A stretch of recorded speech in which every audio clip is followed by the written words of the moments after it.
Life's no more than what you make it, so hang on, friend. Keep on trucking. Keep on trucking till you reach the top. Yeah, keep them wheels rolling. Don't ever let them stop. Happy Monday, ladies and gentlemen. I've got some great big news for y'all, considering me and my family. This morning, we sent the wire, our final wire, to pay off our mobile home. That is huge for us because for almost 14 years, we've been paying that monthly note. Sometimes we've been behind, sometimes we almost lost it. But for the last 4 years, I've been working diligently to build up this business and get to a point where we would be making enough income to get this done. Now, why is it important to pay off your home?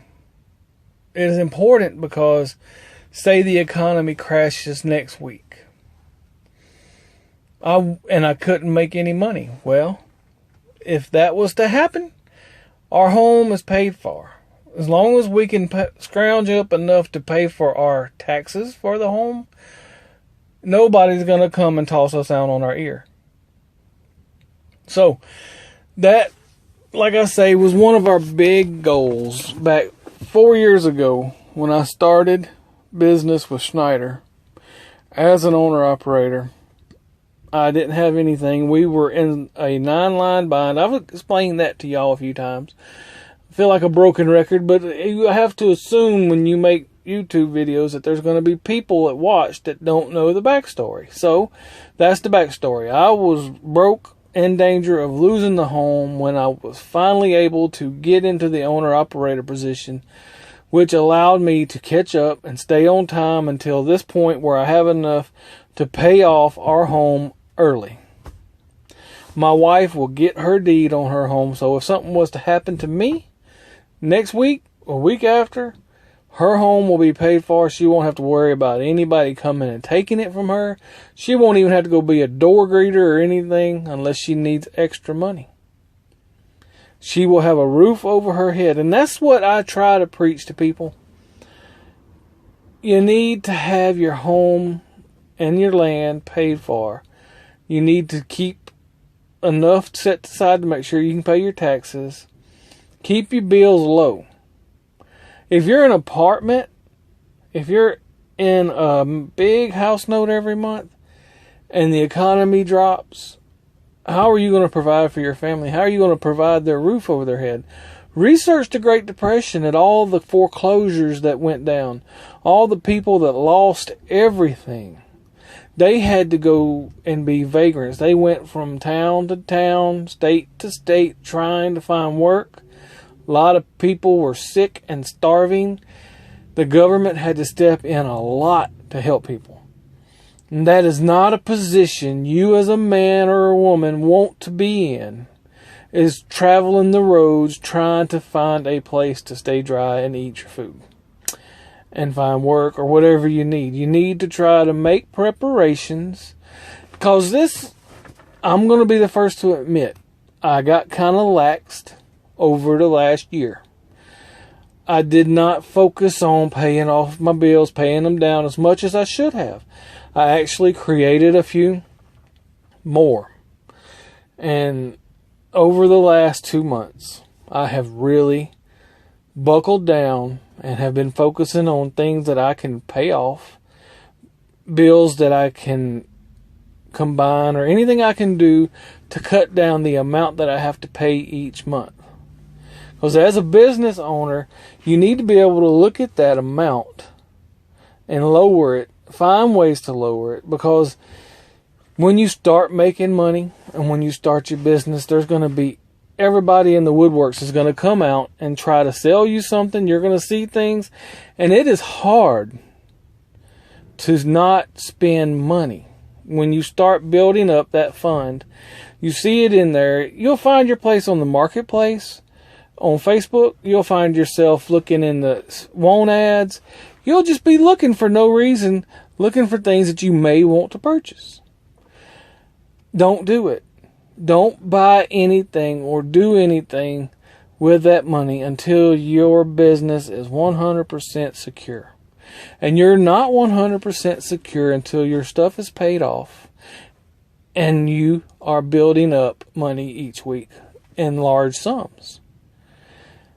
Even then, you need to take that money and use it responsibly. There's a lot of things you can do, but I recommend until you get large enough to really enjoy investing or purchase a second business, just start off with a money market or a savings account.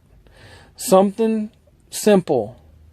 Me, myself, what I'm doing is I started a separate fuel account from my business account, so there's actually two business accounts. So every week when I slide the money over for the fuel, I'm going to put a little extra in there. Every week a little extra, every week a little extra, and that's going to be my savings account of sorts. And me and my wife may use that for something down the road together, or we may use it for an emergency, but that's going to be our savings account. I'm getting to the point in my life. I had a realization 2 weeks ago. I'm going to break it down to you. I'm going to be honest. It ain't like I lied to you, but this is putting out a little bit more information than I probably should. But 2 weeks ago, I had a realization. I had a realization that I've been working too much. I've been stressing too much. The job has just been hard to take care of everything, because not only do I drive, I do all the pay. I do it all. And 2 weeks ago, I don't know, something just clicked. And I come to the realization that I'm not 100% sure that I want to continue on this course. Now, there's been moments in my owner-operator career over the last 4 years that I have wanted to hang up my keys. But I know in my heart that if I did that, my family would suffer. So I've kept pushing. Because, y'all, I'm happy sitting on a riverbank catching fish. I'm happy camping. I'm happy in the woods. I'm just as good in the woods as I am in a home with a roof. I'm just as good in the woods as I am eating fried chicken at Popeyes. That's just the way I've always been. I love to be in nature and in God's creation. It just really does something for me. Just hanging my feet into a creek of running water is a spiritual experience for me. It's just something that helps ground me and gets me back to a level, balanced place. And over the last 4 years, I haven't really got that enough. I mean, I've got to go fishing and stuff like that. On occasion, I actually got to go to the creek and walk around and swim around the creek, and I treasure those moments. But as modern life and in this business, it takes a toll on you. You hold these little devices in your hand all day. You're driving all day. There's always something to do. Something to take your mind away so you don't actually get a chance to listen and hear the world around you. And even when you do, it's either a boombox, an ambulance, or cars or trucks or something unnatural going by. You know, one of the greatest sounds in the world is to sit back and listen to a baby laugh, to a child have fun, to watch baby animals play. And, you know, those are some of the best things in the world. But you today can create such a chaotic environment that people cannot touch the face of God hardly anymore. I mean, they can't. God is everywhere and in everything. And if you really seek Him, you can come to an understanding and you can hear Him and His creation. And when we get tied down with this modern world and with our business and with our lives, you know, we're basically slaves to our lives now. And what happened to me a couple weeks ago is something just clicked. And it made me realize that I could be happier not working as much, not stressing as much. And my business is getting to a point that next year, when this truck hits 800,000 miles, I fully expect to be able to park it and hang my keys up. I fully expect that. And I'm looking forward to that. But, a couple weeks ago, it was like I wanted to stop now. I just let my driver do it. But right now, with just him running, it wouldn't be enough to pay the bills.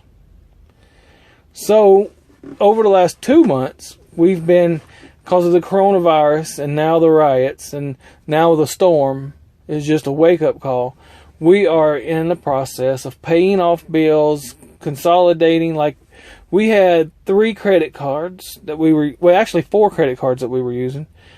3 of them we have now stopped using, and we're just using the one that has the largest limit, and I pay it off every month. So that's, instead of writing 4 checks a month, I'm writing 1 for a larger amount. But, checks are expensive, envelopes, that takes time.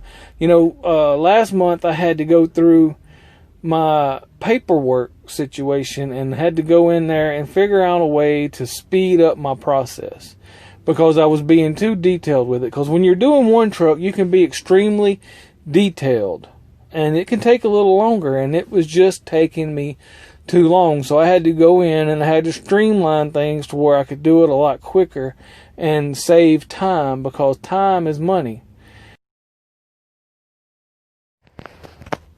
Yep, time is money. I got interrupted by a text message from the wife, but let me kind of sum up everything I'm trying to say. I got a little bit, off in left field there, but we've been trying to pay off things. We're trying to make it where we have as little expenses as possible.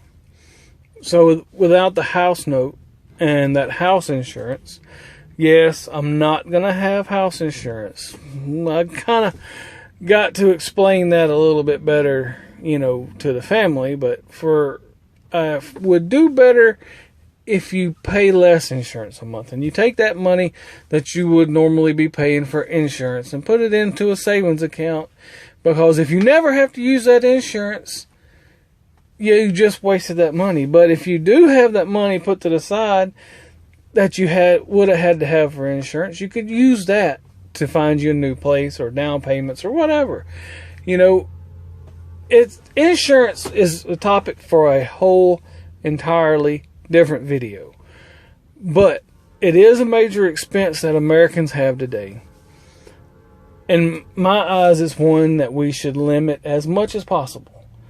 As a Christian, you pray and you expect the good Lord to protect you, because you can insure yourself every which way but loose. But if the good Lord wants you, He's going to get you. If the good Lord wants you broke and destitute, you're going to be broke and destitute. There's just no way around it. You cannot insure yourself against the will of God.